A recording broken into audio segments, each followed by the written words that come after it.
দেখছেন না মুখ্যমন্ত্রী মানসিক অবস্থা? কালীপুরের মাঠে এসে বলে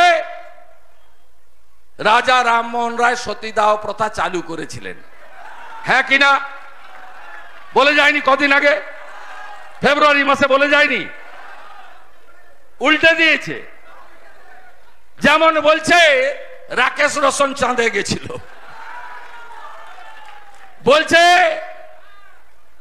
রবীন্দ্রনাথ ঠাকুর 47-এ গান্ধীজিকে ফলের রস খাইয়েছে। রবীন্দ্রনাথ তো 41-এ মারা গেছে।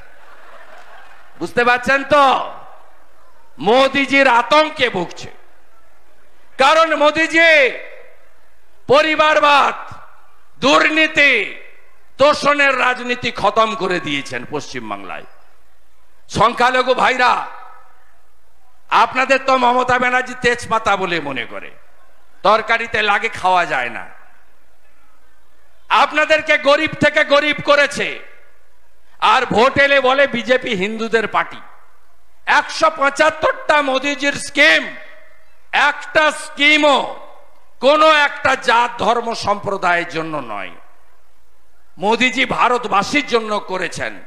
উজালার গ্যাস বলুন, পিএম কিষাণ সম্মান নিধি বলুন, প্রধানমন্ত্রী আবাস যোজনা বলুন, আপনি যত স্কিমের নাম বলুন না কেন, মোদিজি কথা দিয়েছেন তার সংকল্প পত্রে যে নলবাহিত জল দিয়েছি, এবারে নলবাহিত রান্নার গ্যাস রান্নাঘর পর্যন্ত পৌঁছে দেব।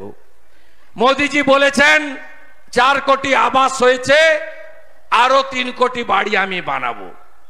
নরেন্দ্র মোদিজি বলেছেন 70 বছর পেরিয়ে গেলে সমস্ত সিনিয়র সিটিজেন, তিনি উচ্চবিত্ত হন, মধ্যবিত্ত হন, নিম্নবিত্ত হন, দরিদ্র হন, কোন সীমারেখা নেই, এই বয়স্ক মানুষগুলোর চিকিৎসা কোন ক্রাইটেরিয়ায় পড়বে না।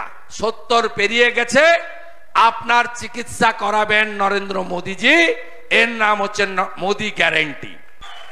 শান্তনু ব্যানার্জি আগে এলে এখানকার আইসি, ইয়েস স্যার, ইয়েস স্যার।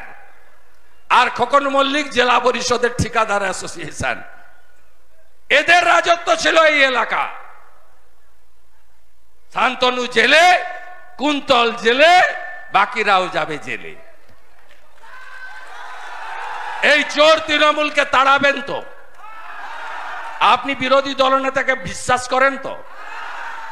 এমন সংখ্যা দিব পাবো আমরা এবারে, ও 26-26-এর গল্প নেই, কয়েক মাসের মধ্যে ভোট করিয়ে দেব, কয়েক মাসের মধ্যে ভোট করাবো।